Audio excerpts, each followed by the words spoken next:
Bismillahirrahmanirrahim. Alhamdulillahirabbil alamin wassalatu wassalamu ala sayyidina Muhammadin asyrafil mursalin wa ala alihi wa sahbihi ajma'in. Subhanaka la ilma lana illa ma 'allamtana innaka antal alimul hakim. Qala rabbi shrah li sadri wa yassir li amri wa hlul 'uqdatam min lisani yafqahu qawli. Nawaitu ta'alluma wa ta'lima li fadada wal istifada wa tadhakkur wa tadhkir wa naf'a wal intifa'. والتمسك على كتاب الله وسنة رسوله والدعاء إلى الهدى والدلالة على الخير ابتغاء مرضاته وقربه وثوابه سبحانه وتعالى. قال المصنف رحمه الله تعالى ونفعنا به وبعلومه وأمدنا بأسراره وأنواره ونفحاته في الدين والدنيا والآخرة. Akan kita lanjutkan membaca kitab Syarah Nasaihul Ibad yang dikarang oleh Asy-Syaikh Nawawi bin Umar dari Banten, Jawa Barat. Kita masih berada di bab yang ke-8 dan sekarang kita memasuki maqalah yang ke-5. Wal maqalatul khamisatu, maqalah yang ke-5, an Ali radhiyallahu anhu, dari Sayyidina Ali bin Abi Thalib radhiyallahu anhu wa karramallahu wajhah. Sayyidina Ali itu mendapatkan gelar kehormatan karramallahu wajhah, semoga Allah memuliakan wajahnya, setidaknya karena 3 alasan yang pernah saya jelaskan sebelumnya. Di antaranya yang pertama, karena Sayyidina Ali itu tidak pernah menyembah patung, berbeda dengan sahabat-sahabat yang lain. Wajahnya tidak pernah menyembah patung. Yang kedua, wajahnya Sayyidina Ali itu tidak pernah melihat kotoran yang keluar dari tubuhnya, tidak pernah. Dan yang ketiga, Sayyidina Ali itu wajahnya tidak pernah melihat kemaluannya sendiri, sehingga beliau mendapatkan kehormatan, dikasih gelar karramallahu wajhah. Apa kata Sayyidina Ali bin Abi Thalib? Pertama, la khaira fi salatin la khusyu'a fiha. Tidak ada kebaikan di dalam salat yang di dalamnya tidak ada kekhusyuan. Artinya bukan tidak ada kebaikan sama sekali. Artinya kebaikannya itu sedikit. Kalau ada salat tapi tidak khusyuk. Ya, kalau dikatakan tidak ada kebaikan, ya lebih baik daripada tidak salat begitu.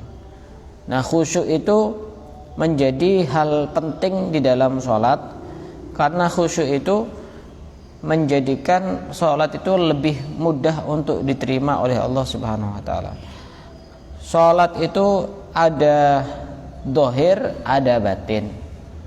Sholat secara dohir, ya kita dengan melakukan rukun-rukun sholat seperti gerakan-gerakan berdiri, ruku, i'tidal, sujud dan sebagainya, itu namanya gerakan-gerakan dohir. Sedangkan gerakan batin di dalam sholat yaitu khusyuk. Nah, khusyuk ini menjadi hal yang tidak termasuk syarat sahnya sholat. Seandainya khusyuk ini menjadi pertimbangan sah tidaknya sholat, maka kemungkinan besar orang itu tidak sah sholatnya karena tidak khusyuk. Kalau ada orang sholat sesuai dengan aturan-aturan di dalam fikih, maka sholatnya dikatakan sholat yang sah, artinya sudah bisa menggugurkan kewajiban. Tapi apakah sholatnya itu diterima atau tidak, itu urusan Allah nanti. Yang pasti orang itu kalau sholatnya itu sholat dengan khusyuk, maka sholatnya itu pengaruhnya sangat besar di dalam kehidupan sehari-hari. Makanya di dalam Al-Quran itu dijelaskan innas sholata tanha anil fakhsya'i wal munkar.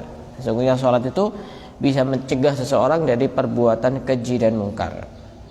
Ya, sholat, kok ada orang sholat tapi maksiat terus, tapi melakukan dosa terus, bukan sholatnya yang salah, tapi tata cara sholatnya yang masih belum benar. Karena di sini as-sholat itu as-sholat dengan tata cara yang sudah benar, baik secara zahir maupun secara batin. Kalau ada orang sholat tapi tetap maksiat, jangan kemudian punya kesimpulan daripada sholat tetap maksiat, mending tidak sholat. Itu tidak benar. Berarti sholatnya masih butuh untuk diperbaiki. Memang ibadah itu ketika berkualitas itu jauh lebih bagus walaupun sedikit. Makanya dikatakan oleh orang-orang arifin, para kekasih-kekasih Allah, tahsinul a'mal ahabbu ilallahi ta'ala min taksiril a'mal. Memperbaiki amal itu jauh lebih dicintai oleh Allah daripada memperbanyak amal. Memperbaiki amal artinya amalnya itu sedikit tapi berkualitas, khusyuk, hatinya ingat kepada Allah, bisa mengetahui apa hakikat dari sholat. Itu namanya memperbaiki amal. Itu jauh lebih bagus daripada sholat banyak tapi tidak berkualitas. Sama seperti baca Quran, begitu juga sama, sedikit tapi diresapi maknanya, direnungi maknanya, dipahami maknanya, itu jauh lebih bagus walaupun cuma sedikit daripada yang banyak tapi tidak mengerti tentang arti dari apa yang dia baca. Itu jauh lebih bagus. Maka khusyuk ini menjadi hal yang sangat penting di dalam sholat. Khusyuk itu susah apa gampang? Sangat susah. Khusyuk itu sangat susah. Maka kata Imam Ghazali, kalau kita tidak bisa khusyuk di dalam sholat, minimal jangan sampai kita tidak khusyuk di dalam 3 tempat ini di dalam sholat. Minimal itu. Kata Imam Ghazali, qala al-Imam al-Ghazali, idza lam yastati al-musalli ay yakhsha'a fi jami'i sholatihi. Kalau orang yang sholat itu tidak bisa khusyuk di dalam semua sholatnya dari awal sampai akhir, yang bagi ay yakhsha'a fi salasati mawadhi'a minha. Hendaknya dia berusaha untuk khusyuk di dalam 3 tempat. Pertama, inda qawlihi wajjahtu wajhiya. Pada saat kita mengucapkan inni wajjahtu wajhiya. Wajjahtu, aku menghadapkan wajahku. Itu kalau bisa benar-benar khusyuk. Itu bacaan apa itu? Kabira walhamdulillahi katsira wa subhanallahi bukratan wa asila. Inni wajjahtu wajhiya. Itu minimal di situ. Harus ada khusyuk. 1. Aku menghadapkan wajahku kepada Allah. Lilladzi fataras samawati wal arda. Yang kedua, inda qawlihi iyyaka na'budu wa iyyaka nasta'in. Apa artinya iyyaka na'budu wa iyyaka nasta'in? Hanya kepadamu kami menyembah, kami beribadah, dan hanya kepadamu kami minta pertolongan. Nah, itu di situ. Jadi ketika kita baca Fatihah, alhamdulillahirabbil alamin arrahmanir rahim maliki yaumiddin iyyaka na'budu wa iyyaka nasta'in. Kalau bisa itu berusaha untuk khusyuk. Yang ketiga, ketika tahiyat, assalamu alayka ayyuhan nabiyyu. Kita hadirkan bahwa kita benar-benar mengucapkan salam kepada Nabi. Kalau khusyuk dari awal sampai akhir itu bukan tidak bisa, susah. Ya bisa kalau orang mau berusaha. Orang-orang yang sudah tingkatannya sudah level sangat dekat dengan Allah ya bisa. Bahkan mereka-mereka ketika mau dioperasi itu mengajukan persyaratan, saya mau sholat dulu, setelah saya sudah sholat silakan dioperasi. Setelah selesai sholat, kok belum dimulai operasinya? Padahal sudah selesai operasinya. Nah, itu orang-orang yang memang bisa sampai dioperasi pun tidak merasakan apa-apa, karena beliau sangat dekat dengan Allah. Saya ulang kembali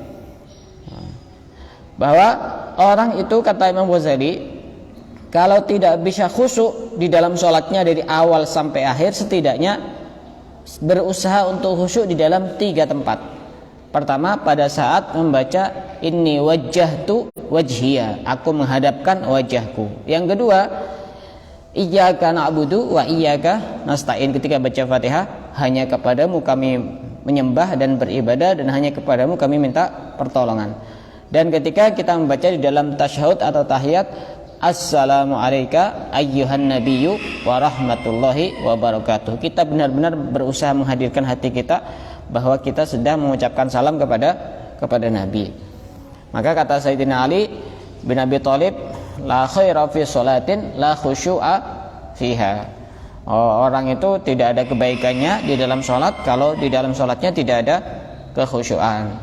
Makanya Nabi Ibrahim itu saking khusyuknya ketika di dalam sholat, sampai suara gemuruh hatinya di dalam sholat karena takut kepada Allah itu terdengar sampai jarak sekitar 1 mil, ya mungkin kira-kira 1 kiloan begitu. Takutnya kepada Allah ketika sholat itu terdengar suaranya itu, gemuruh hatinya itu terdengar kira-kira sampai 1 mil itu. Dan ada namanya Sayyidina Ali bin Husain, berarti putranya Sayyidina Husain. Ali bin Husain bin siapa? Bin Ali.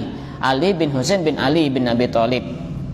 Itu beliau ketika berwudu tiba-tiba wajahnya pucat, menguning pucat. Kemudian ditanyakan oleh keluarganya, kenapa kamu wudu kok wajahnya begitu? Dijawab oleh Sayyidina Ali bin Husain ini, atadruna baina yaday man uridu an aquma. Kamu tahu enggak, saya ini mau menghadap kepada siapa? Nah, itu orang-orang itu kalau khusyuk begitu, dari wudunya saja sudah ada tanda-tanda bahwa sholatnya itu adalah sholat yang khusyuk. Dan sebagian orang itu, ini contoh-contoh orang yang khusyuk itu. Ada namanya Habib Ahmad bin Omar Al-Hinduan. Beliau itu kalau sholat cepat, bukan lama. Tapi itu justru beliau khusyuk. Bukan karena apa? Karena beliau itu kalau sholat lama itu khawatir beliau keluar mani, saking lezatnya sholat. Jadi kalau sholat itu cepat-cepat, khawatir cepat keluar. Nah itu namanya Habib Ahmad bin Umar Al-Hinduan. Ada sebagian ulama yang lain itu kalau sholatnya itu sangat lama sekali, namanya Habib Abdullah bin Umar bin Yahya. Itu kalau sholat sangat lama sekali. Jadi sampai harus ada yang mengingatkan. Jadi ada semacam petugas khusus itu untuk mengingatkan beliau. Jadi kalau beliau itu lagi dalam keadaan misalkan berdiri, itu kalau tidak ada yang mengingatkan ruku gitu, tidak ruku.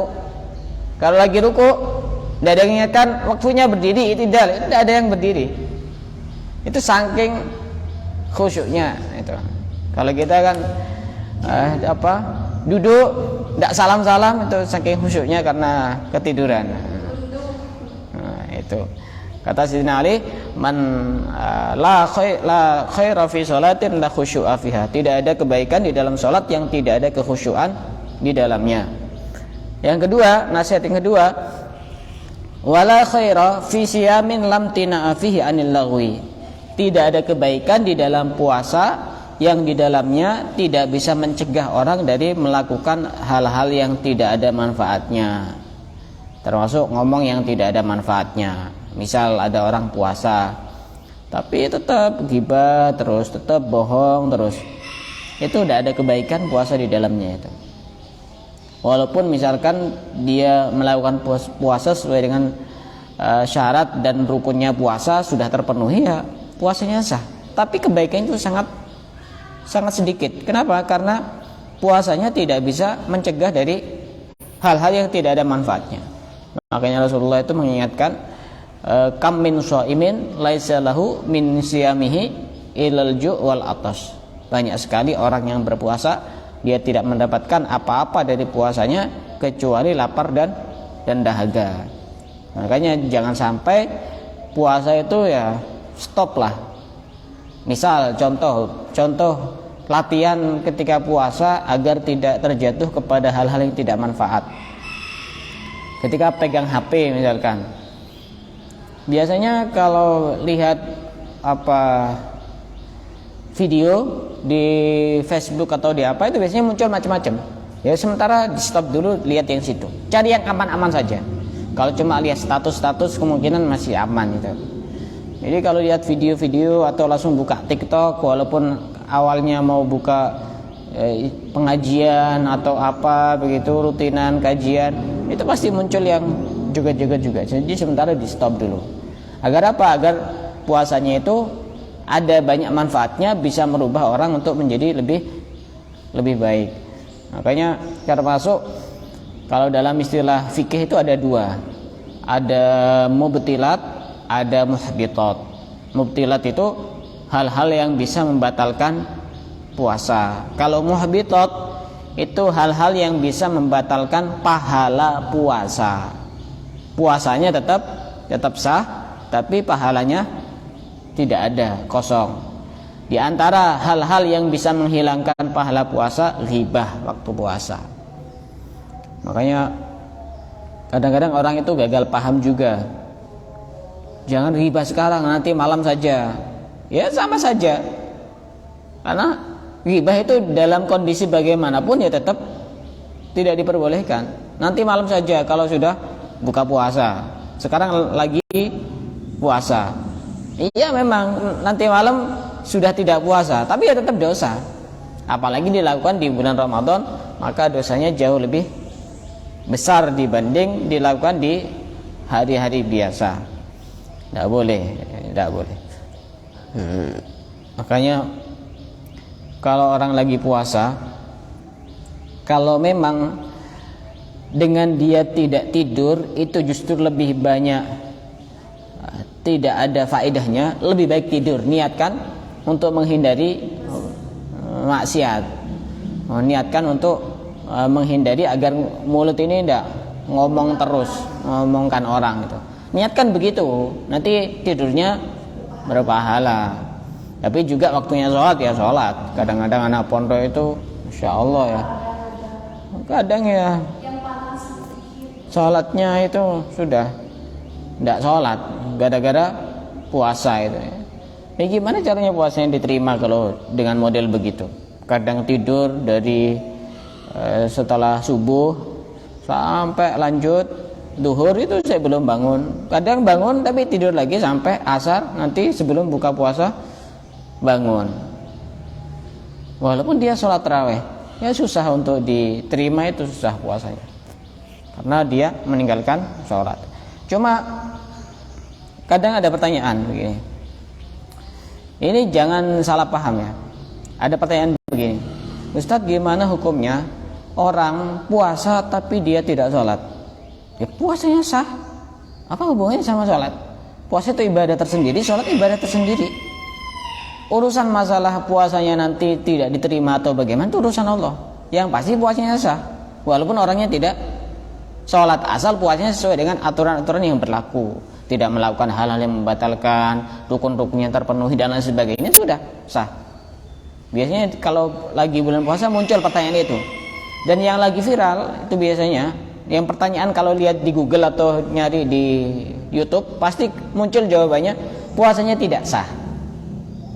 Ada orang puasa tapi dia tidak sholat, puasanya tidak sah. Tidak benar, puasanya tetap sah. Kecuali jika memang dia itu puasa dan dia tidak sholat, setelah tidak sholat dia makan, ya lain pembahasan itu. Otomatis puasanya tidak sah. Itu nasihat yang kedua. Tidak ada kebaikan di dalam puasa yang tidak mencegah di dalamnya dari perbuatan yang tidak ada faedahnya, dari ucapan yang tidak ada manfaatnya. Yang ketiga, wala khaira fil qiraati la tadabbura fiha. Tidak ada kebaikan di dalam membaca Al-Qur'an yang tidak ada tadabbur di dalamnya. Tadabbur itu apa? Merenungkan maknanya, merenungkan isinya, itu namanya tadabbur. Baca Quran tapi tidak ada tadabburnya, itu tidak ada kebaikannya, kata Sayyidina Ali bin Abi Thalib. Tapi bukan berarti tidak ada kebaikan sama sekali. Ya ada kebaikan tapi sedikit sekali yang bisa didapatkan. Karena baca Quran itu adalah hal yang sangat baik ketika dengan merenungi, meresapi artinya. Dikatakan oleh Habib Muhammad bin Hasan Jamalul Lail, beliau mengatakan, idza tahural qalbu lam yashba min qiraatil Quran. Ketika hati itu suci, maka tidak akan kenyang dari membaca Al-Quran. Dikatakan oleh Habib Ali bin Muhammad bin Husain Al-Habsyi, Ata'ajjabu minal insani yaqulu bi dhiqun bihamun. Aku ini heran kepada orang yang dia mengatakan, aku lagi sumpek, aku lagi susah, aku lagi sulit, aku lagi banyak masalah, wa indahul Quran.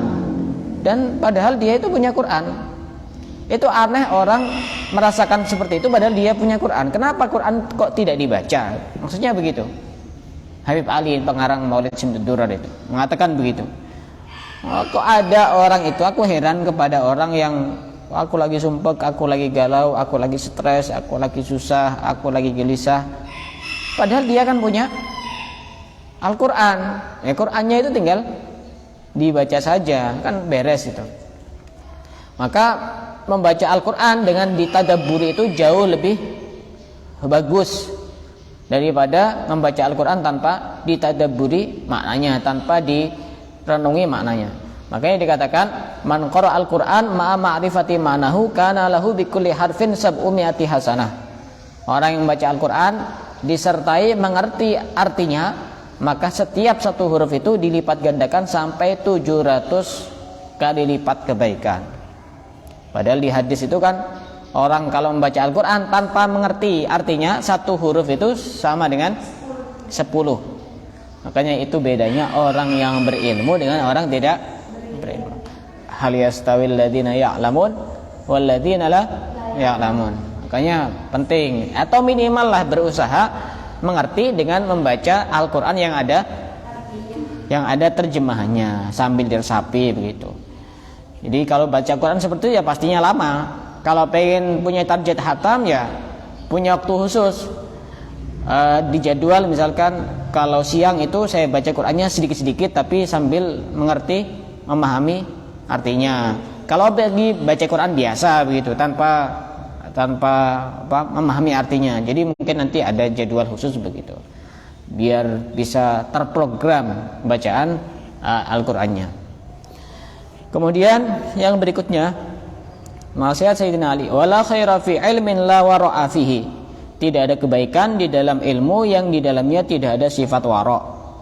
Misal ada orang alim, ada ustadz, ada kiai, ada santri, berilmu, pinter, cerdas, Masya Allah sangat banyak hafalannya, tapi maksiatnya tetap jalan. Dia tidak ngurus masalah hal-hal yang tidak jelas haram tidaknya.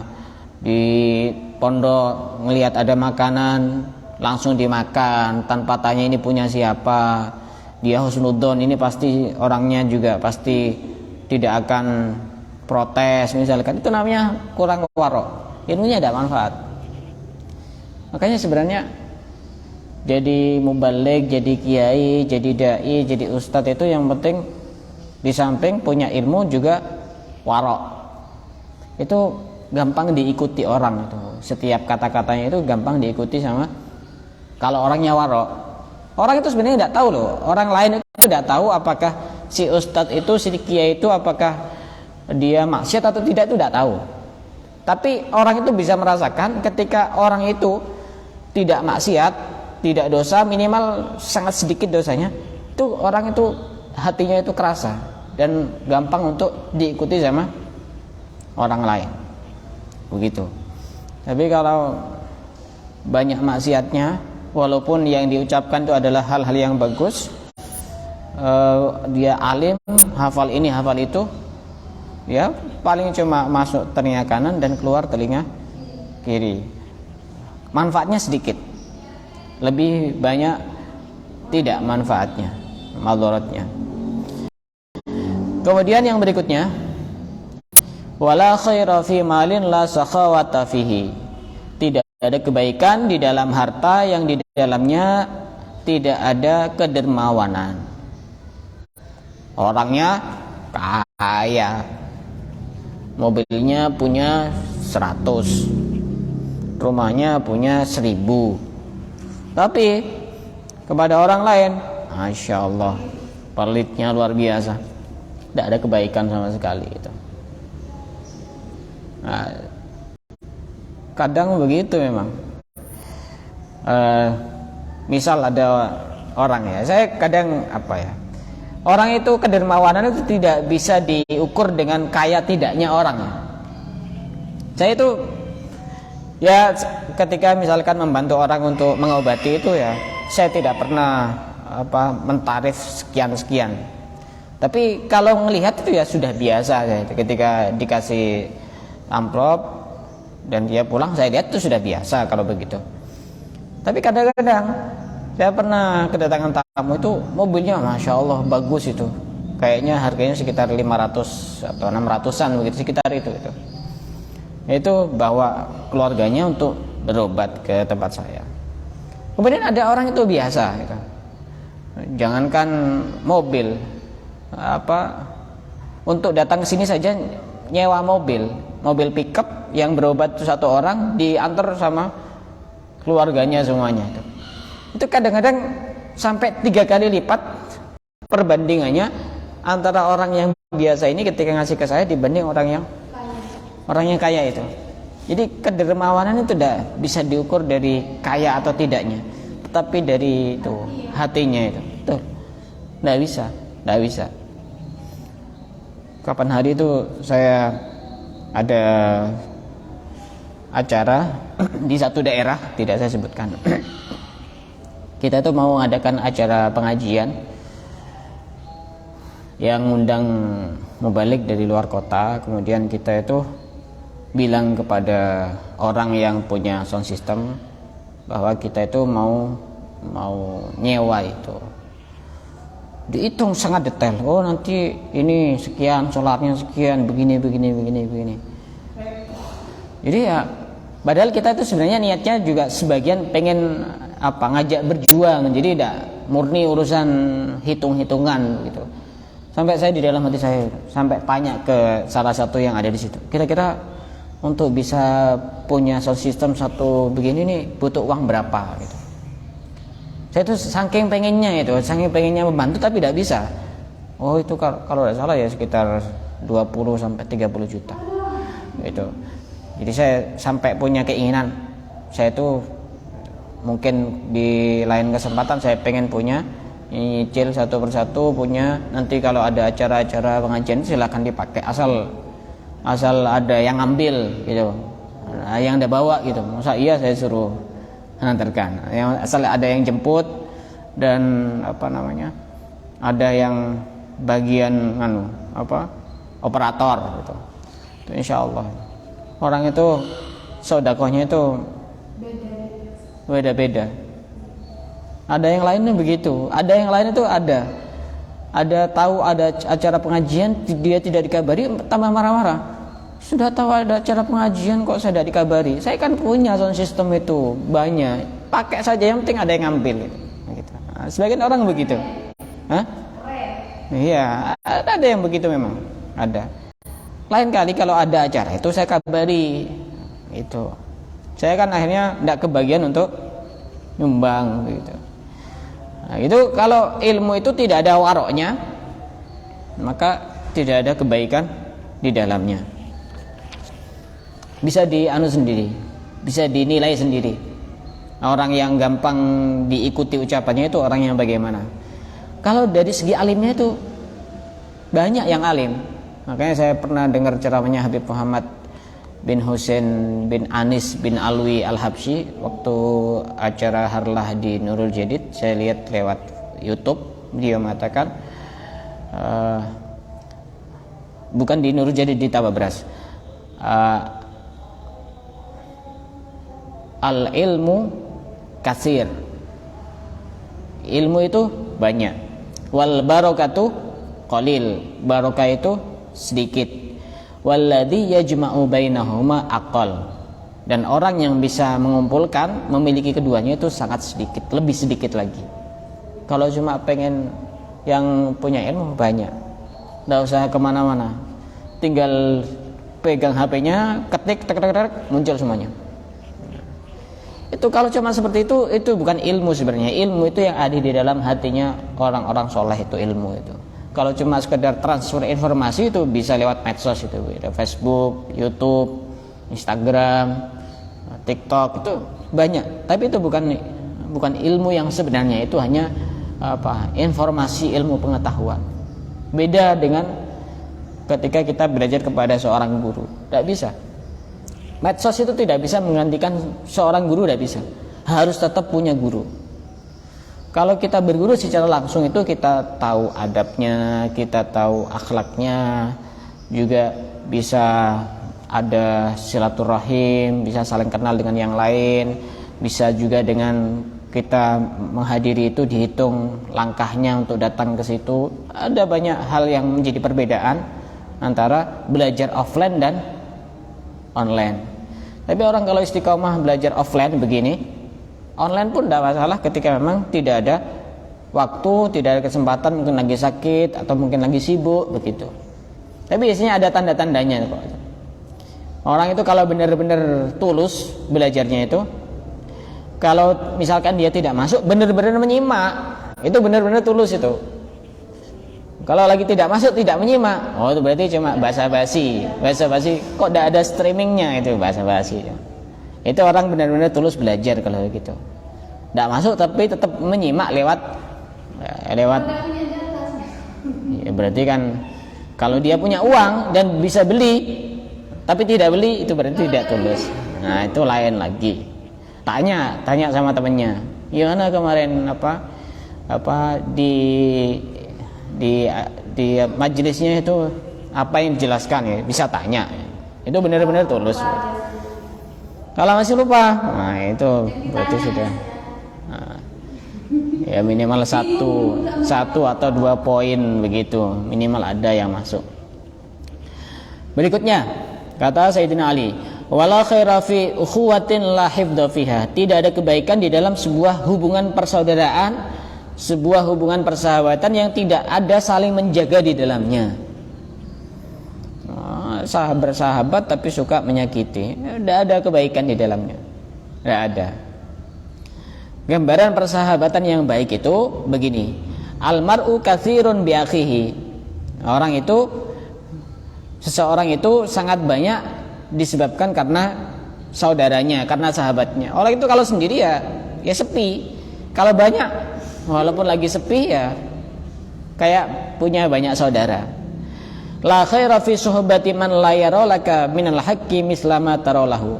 Tidak ada kebaikan di dalam sebuah persahabatan yang kamu tidak bisa melihat, yang dia tidak bisa melihat kepadamu dari hak-hak dan sebagaimana kamu melihat kepadanya dari hak-hak. Artinya begini, persahabatan itu sebagaimana orang itu tahu hak-hak kita dan diperhatikan hak kita dalam sebuah persahabatan, kita juga memperhatikan hak-haknya dia. Jadi misalkan temannya lagi tidak punya uang, ini saya pinjemi begitu. Waktunya yang dia tidak punya uang juga sama. Itu sama-sama menjaga hak. Itu persahabatan yang insya Allah akan berlanjut cukup lama. Tapi kalau gara-gara ini tunangannya ini ternyata diambil sama itu, nah itu ya tidak bisa, karena tidak menjaga hak-haknya gitu. Ngomongnya juga bagus, saling menjaga perasaan, saling menjaga hati, tidak saling menyakiti. Itu insya Allah nanti persahabatannya akan kekal abadi, bahkan bukan cuma di dunia tapi sampai ke surga gitu. Yang berikutnya, wala khaira fi ni'matin la baqa'a fiha. Tidak ada kebaikan di dalam sebuah nikmat yang tidak langgeng di dalamnya, tidak kekal di dalamnya. Contoh, misal punya uang 100 miliar, tapi satu hari ternyata kebakaran. Kira-kira enak apa enggak? Nah, punya suami gantengnya luar biasa, Insya Allah, kaya, alim, soleh. Ternyata setelah akad nikah mati karena saking senangnya juga itu si suami, karena istrinya juga soleha, cantik, kaya, misalnya berilmu, pokoknya lengkap semuanya. Tapi setelah akad nikah, qabil tu nikahaha wa tazwijaha bil mahil madkur halan. Sah gimana sah? Sah, langsung tak. Innalillahi wa inna ilaihi. Tidak ada kebaikan di dalam sebuah kenikmatan yang tidak ada kekekalan di dalamnya yang tidak langgeng. Termasuk kenikmatan itu bisa belajar. Belajar itu kenikmatan. Tapi kalau sekali belajar lama kemudian tidak belajar lagi, maka tidak ada kebaikan di dalamnya. Kayak diprovokasi ya teman-temannya itu, yang terutama yang lama tidak hadir itu. Saya itu biasa-biasa saja. Misalkan nanti hadir setelah sekian lama 1 tahun hadir lagi, saya perlakukan sama, tidak ada apa-apa. Mungkin mereka malu, tapi bagi saya biasa-biasa saja. Silakan, karena tidak ada kebaikan di dalam sebuah kenikmatan yang tidak ada kekekalan di dalamnya. Makanya kalau orang-orang Jawa itu ketika ada acara pernikahan, lamaran pernikahan, ada kue namanya jaddah. Tahu jaddah? Jaddah itu ya pokoknya kue yang terbuat dari beras atau ketan begitu. Jaddah itu kan tafaulan, jaddah itu artinya kakek itu. Kakek nenek itu. Berharap nanti sampai kakek nenek itu. Artinya kenikmatannya sampai kekal, sampai tua begitu. Itu harapannya begitu, sampai kuenya itu sampai dinamakan jaddah begitu. Kalau kue dinamakan jannah belum ada. Kue dinamakan jannah. Itu nama toko itu. Kalau kuenya jannah khawatir nanti cepat mati, soalnya surga. Nah, orang bisa ke surga harus mati dulu. Jangan-jangan setelah serah terima kue langsung mati. Tidak ada kebaikan di dalam sebuah kenikmatan yang tidak ada kekekalan di dalamnya. Makanya sebagian ulama itu berdoa, Allahumma la taslub minni ni'matan an'amta biha alayya. Ya Allah, jangan cabut dariku nikmat yang Engkau berikan kepadaku. Makanya yang paling enak itu ya punya nikmat tapi kekal. Contoh nikmat yang tidak kekal itu, biasanya orang itu kalau dia punya tuyul, uangnya cepat dapat banyak. Tapi biasanya tidak bisa bertahan lama, harus cepat dihabiskan. Kalau tidak begitu hilang. Apa enaknya coba? Ya, begitu orang yang punya tuyul itu dapat uang banyak, sekian puluh juta, sekian ratus juta. Tapi itu harus cepat-cepat dihabiskan. Memang aturannya begitu. Kalau tidak, ya hilang. Coba nikmatnya apa coba? Tidak ada kenikmatan, tidak ada kebaikan di dalamnya. Yang tidak ada kenikmatan, tidak ada kebaikan di dalam sebuah kenikmatan yang tidak kekal. Yang terakhir, wala khaira fi du'ain la ikhlasu fiha. Tidak ada kebaikan di dalam doa yang di dalamnya tidak ada keikhlasan. Doa itu jangan setengah-setengah. Doa itu harus mantap. Makanya doa itu tidak boleh begini, ya Allah saya pengen minta ini jika Engkau itu berkehendak. Itu tidak boleh begitu. Ya Allah saya pengen begini, kalau tidak mau ya sudahlah, tidak apa-apa gitu. Tidak boleh begitu. Ya harus yakin, doa itu harus mantap. Jangan separuh-separuh. Kita harus mantap bahwa doa kita itu pasti dijawab, dikabulkan oleh Allah. Tidak boleh begitu, yang setengah-setengah gitu. Misal contoh yang lain, misalkan, ya Allah saya ini banyak dosanya, kira-kira Engkau ini mau ndak saya minta ini kemudian dikabulkan gitu. Itu kan contoh-contoh doa-doa yang kita sendiri itu tidak mantap. Doa itu harus mantap. Tidak boleh setengah-setengah begitu. Tidak boleh setengah-setengah. Kepada orang saja kita itu kalau model begitu ya susah untuk dikasih. Misalkan mau hutang sama orang. Misalkan namanya Siti, saya pengen butuh uang nih 100.000. Kalau kamu mau menghutang, kalau enggak ya enggak apa-apa. Ya, karena Sitinya itu untung itu, enak itu, kesempatan itu. Dia sudah bilang begitu ya sudah, enggak usah dikasih. Allah begitu. Kalau kita berdoa tapi tidak ikhlas itu tidak ada kebaikan di dalam. Yang penting kita itu doa itu harus mantap. Iblis saja pernah mengajukan permintaan, ya Allah beri aku kesempatan untuk menggoda kepada manusia. Apa kata Allah? Qala anzirni ila yaumi yub'atsun, qala innaka minan munzirin. Dikabulkan sama Allah. Masa kita kalah sama iblis? Kita seorang mukmin, seorang muslim, menjadi umatnya Nabi Muhammad, masa iya? Dan berdoa itu pasti dikabulkan, cuma waktunya kapan dan caranya bagaimana, bentuknya apa, itu urusan Allah. Jadi kadang-kadang kita minta A tidak dikasih A tapi dikasih B. Kadang kita minta waktunya itu mungkin 1 hari lagi tapi dikasih 1 tahun lagi. Itu urusan Allah, itu sudah. Yang pasti Allah lebih paham harus ngasih apa kepada hambanya. Sudah. Barangkali kebahagiaan yang sekarang kita rasakan itu adalah buah dari doa-doa yang kita dulu itu mungkin sudah lupa. Ya, yang penting doa itu pasti dikabulkan. Itu 8 nasihat dari Sayyidina Ali bin Abi Thalib dan mengakhiri bab yang ke-8. Insyaallah pada pertemuan yang berikutnya kita akan memasuki bab yang ke-9.